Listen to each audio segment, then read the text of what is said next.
राजा जनक एक प्राण जेठाने हो, धनुष मड़उआ लगाय। राजा जनक एक प्राण जेठाने हो, धनुष मड़उआ लगाय। धनुष मड़उआ लगाय।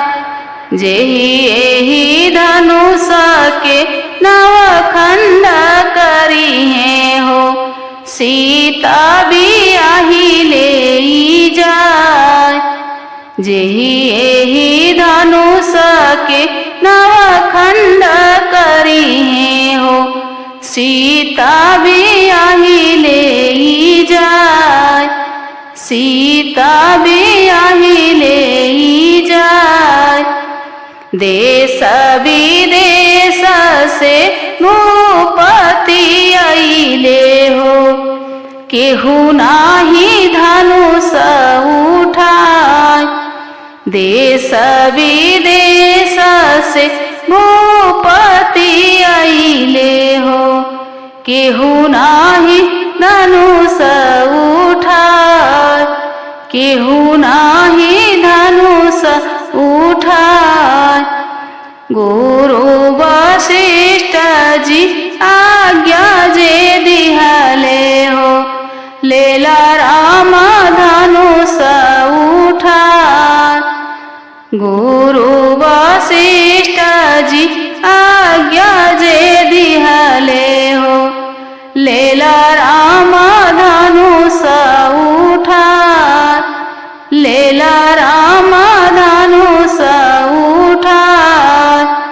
धनुष उठावते भइले नवखंड हो लागल जय जयकार।